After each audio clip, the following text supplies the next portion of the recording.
later, his American Idol journey took the whole world on a heartwarming ride.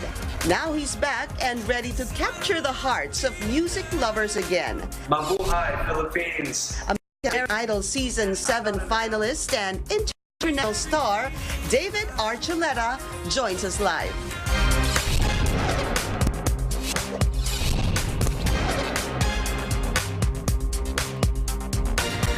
This program is presented by... You're watching The Source on CNN Philippines. Don't be fooled by his boyish looks and charming smile, because this guy can rock the concert stage. I mean, the American Idol stage, to be exact, with his outstanding musical style and technique. Now he's back in the Philippines to capture the hearts of music lovers again with his powerful voice and songs. Let's go straight to the source of the story. American Idol Season 7 finalist and singer David Archuleta. Welcome to the show, David. Thank you. The boyish look and that gorgeous smile. 10 years ago, must have been such a turning point in your life. 2007, you came head-to-head with another, David Cook. It was David versus David. 10 years later, how's the journey been like for you after American Idol Season 7? Yeah, I mean, 10 years ago I first auditioned, and then the show ended 2008, and then just life kept going and going and going. After that, I wasn't planning on that. I wasn't expecting it all to happen. So it's amazing how life can turn and take you to places you didn't even imagine you would go, and how much you learn, and the people you meet, the way you can touch people with what God has given you. It just amazes me. When did you find out that you had a really amazing voice? I mean, I don't, to be honest, I still don't think I have an amazing, compared to other people and singers out there, like Tori Kelly or just these other amazing singers. But I do love to sing. So even during American Idol, even when I was little, my parents had to convince me that I was actually good at what I enjoyed doing. Why, were you shy? Yeah, I never liked attention. I didn't like the sound of my voice. So I would sing, but if my parents would record me and show me things, I was like, no! Even in the studio, when I was making my first album after American Idol, I just couldn't listen. I said, I don't want to listen, I don't like it, it's never going to get finished if you have me listen. So I've gotten over that. Okay, so you're done with that. I've gotten over that, but it took me some adjusting and practice to get more comfortable with who I was and my voice. Yeah, but when you look back, do you ever think about what could have happened if you won 10 years ago or 9 years ago? Not really. Is that something you need to look back to and say? More than anything, I think of what would have happened if I didn't audition. Because either way, the point that why we went was to share and to learn. I didn't think that millions of people would know who I was after that one decision to go audition. And right? It's just crazy to think, well, what would have happened if I didn't audition? I would have just gone back to high school, and I don't know what else. But now here we are again in the Philippines and traveling. And we're talking about that because you were the youngest contestant back then. Yeah. You were what? I was 16 when I auditioned and 17 when it ended, yeah. Amazing. All right, so moving forward 10 years later, after that, you can sing, you write songs, you play musical instruments. What else can you do that we don't know about? Man, I'm not that exciting of a person, so I mean, I like to eat, I like to visit people. I'm very simple, so I'm like, I'm not interesting. And that's, even when I auditioned for American Idol, I was like, I'm not interesting, I don't know. They kept asking, give us a story, tell us. I'm like, I don't know what to say, I'm not interesting. I mean, they were excited about the paralyzed vocal cord, but other than that, I'm just a boring person. So I'm like, I don't know why people like me and why they like to watch me. Because and sometimes you wish you could give them an interesting story, make something up in your head, right? Yeah. But there's nothing. Sometimes some people really just don't have, as interesting stories as other people, I guess. Yeah. But I guess it's nice too that people still they still like me even though I'm boring or not interesting. So I'm happy. But look at what you call your boring life has taken you to. It's the true. least boring life now, for sure. I guess I feel very blessed. I feel blessed because my favorite thing is to get to meet people, give them something like music that you see people change. Like, I didn't like my voice, but when I was little, but for some reason I'd see, like, why are they crying or why are they saying thank you? I don't know but as I realized people can feel what I feel when I give music. When I sing, I just feel like I connect to something bigger, and I just can like look to the heavens and give that energy out. And the fact that other people can feel that and feel happy, feel good, feel it can even change someone after listening to the song, that motivates me to keep doing it. So even though I don't like my voice, if I can give people that feeling and that energy, then it makes it all worth it. Does it give you a lot of purpose in your life? Having to say that when you sing, you look up, you look at the people, you understand the kind of effect it has on people and how they, seem to carry on the emotion you carry on while singing a song. It did give me purpose. I kind of lost myself though, like the year after American Idol, and like even like towards the end of 2008, I was like, why do I feel so empty? It was really weird. Like, we were going to the shows, playing arenas, and there shows with Chris Brown and Kanye West and Leona Lewis and Rihanna, Lady Gaga, and I was just Katy Perry. I was like, I'm sharing the stage, people are singing along with me. Why do I feel so empty? Because I thought I'm doing what I love and I feel happy, and I felt like that's actually like the new music I've been recording is a lot about that. Like, why am I so empty? What was I filled with? And I actually took a break from music for 2 years. Was this in 2012? This was in 2012, yeah. And I got back 2014, and I was a missionary for 2 years in South America, and it just made me realize being happy, feeling filled isn't about how many people know you, how many people are screaming your name, buying your music, how popular you are. Because I thought it was about that. I'm like, if I'm doing well and using the gift God has given to me, it means I'm successful and famous and everyone knows me. I'm making a lot of money. And when I was doing that, I was like, why am I not happy? And even my peers who are also musicians, I saw them empty, trying to fill themselves with more and more and more. And they were feeling the same way. I'm like, what's going on? Yeah. So you took that 2-year break. Yeah. And I felt like I found what mattered most. So it's like more than even music, it's really about connecting and making it not about you, but about giving, about serving other people and helping them connect to something that's bigger than all of us. Very well said. We'll be taking a short break. This is The Source on CNN Philippines. What can Filipinos expect from his upcoming concert and album? Stay with us.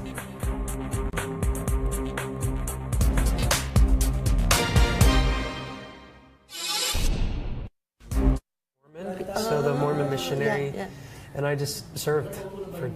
So I didn't do any work, no music, nothing. I didn't have my social media. I went, I taught people. Because of the emptiness you were feeling, right? Yeah, I didn't know, and like even couldn't put a finger on it. What was wrong? I didn't know until I went back home. It had been a year since I'd even spent time with my family. And because I was like, the busier I am, the more satisfied I'll feel, and I didn't feel that. When I finally went home, for Christmas, I was with my family, and I was like, there's no big deal, no one's like screaming. I found a little peace, and then I went to church with my family, and I was like, that's right, remembering Christ, remembering God, I was like, that was the feeling I needed. And so I was like, I need one-on-one time with him, and so I felt like I needed to go. I felt like he called me, just like to go on American Idol. I went because I prayed about it, and I was like, because I didn't like my voice. I didn't think I was good, but I prayed, and I just said, wow, for some reason, he's guided me to go audition, and the same, he guided me to go on a mission, and it was like it changed my life. Wow. Unbelievable in the midst of all that. I mean, that's not something people normally do, right? Because you're gonna. My management was so mad at me. I'm sure. And like people and like. Jade. Yeah. There's calling me an idiot and stuff. Like, for sure. Tell right? me, you're not going to come back to anything. David, hold on.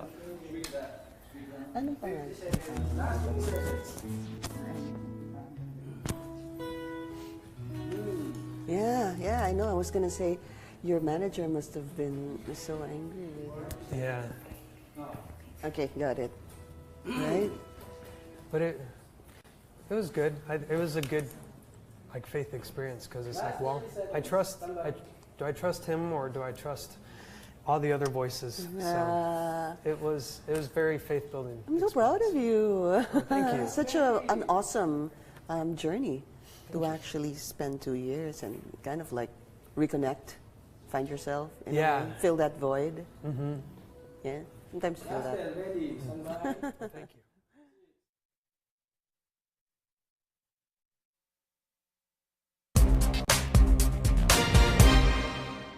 You're watching The Source on CNN Philippines. Our guest today, American Idol Season 7 finalist, David Archuleta. We were talking during the break. So much to talk about. I wish we could share it with them, but they're watching anyway on Facebook. It was such a perfect journey you went through. But I want to talk about your concert here. This is in the Philippines. This is your sixth time? Sixth time coming to the back. Philippines. What is it about the Filipino fans you love so much about? They keep asking me to come back, so I come back, and they've always been supportive. I mean, we was talking about, I was gone for 2 years as a missionary, and I didn't make any music. And then I came back, and it took me a few years to get back into music. And the fact that 6 years later, they're still there waiting, like they came and greeted me at the airport. They've come to all the radio stations and TV shows. And I'm just like, wow, like they've waited, and that means a lot to know that they still support. Describe to me your Filipino fans. The Filipinos, they have a lot of heart, they're very passionate, and what I love is they're very sensitive, they love music. And so they're very touched by music, by lyrics, and they just, the fans, they get very excited. Sometimes they're like, oh, are you so excited? They've just been there. They've been consistent. But isn't it true that in 2012 you also recorded an OPM album? I did, yeah. Okay, what was that like? Was it difficult? It wasn't too hard. Most of them were English OPM songs, so other than one, Nandito Ako. But it was fun. I love, because you can really sing them. They have a lot of heart. They're very passionate, like ballads I love Filipino too. songs, yeah. Yeah, I really like them. I became. Do you have a favorite? Favorite OPM song? I really do love "You Are My Song," and I do love "Forevermore." "Forevermore," I still sing in the States to my American fans that don't know Filipino music. I still sing it, and they say, "I love that song." That's a Filipino song. And you love to sing that, "Forevermore." And what's the other one you said? "You Are My Song." Oh, "You Are My Song." Yeah, I love that song too. Yeah. That makes me cry. All right. What can we expect on Friday? Friday. Your concert on Friday. Yeah, it's at the Kia Theater, October 20th at 8 p.m. And it's funny because that same day I'm releasing a new album. Yes, that's right. Yeah, it's called Postcards in the Sky. And so I'll be showing some of the old songs, some of the OPM songs, and some of the new songs. So it's kind of a mix of everything, kind of like a taste for the Filipino fans. And I hope to come back after, even for a more like full show as well. Oh my gosh, we would love to have you again, but before we go, well, you're going to sing for us, obviously. Brady here also is going to be joining us. We'd like to thank David Archuleta. David, thank you, and have a great, fantastic show on Friday. Thank you. Thank you. And thank you for joining us here on The Source. I'm Pinky Webb. You're watching CNN Philippines. David will sing to us one of his new songs, Invincible. Take it away. Thanks.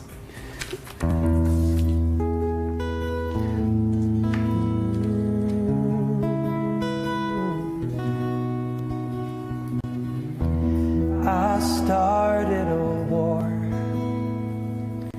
I sent out the battle cry, and I've been there before, fighting me, myself, and I. When I try to prove that I'm never gonna lose, I push too hard, I push too far. Try to be brave till it's more than I can take, so many times till I realize. Take a breath, look at how you're trying to think it to death. If you're in the crossfire, don't forget that you don't have to be invincible. Take a step, even if you fall, it ain't over yet.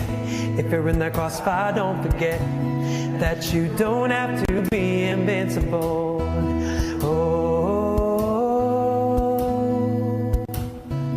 Oh, yeah. I counted to 10. I stepped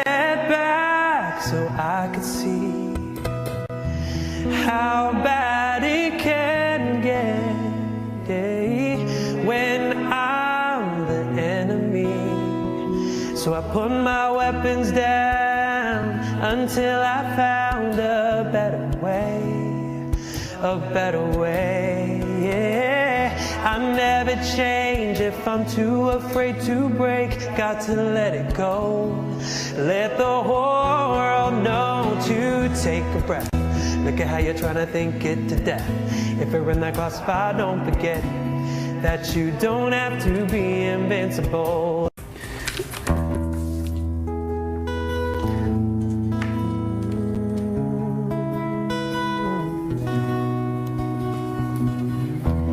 I started a war. I sent out the battle cry, and I've been there before, fighting me, myself and I. When I try to prove that I'm never gonna lose, I push too hard, I push too far. Try to be brave till it's more than I can take, so many times till I realize. Take a breath, look at how you're trying to think it to death. If you're in that crossfire, don't forget that you don't have to be invincible. Take a step, even if you fall, it ain't over yet. If you're in that crossfire, don't forget that you don't have to be invincible.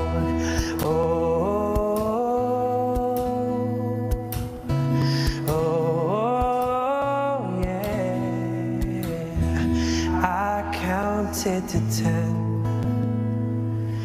I stepped back so I could see how bad it can get, yeah, when I'm the enemy. So I put my weapons down until I found a better way, a better way, yeah. I never change if I'm too afraid to break. Got to let it go, let the whole world know to take a breath.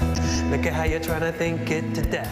If you're in that crossfire, don't forget that you don't have to be invincible. Take a step.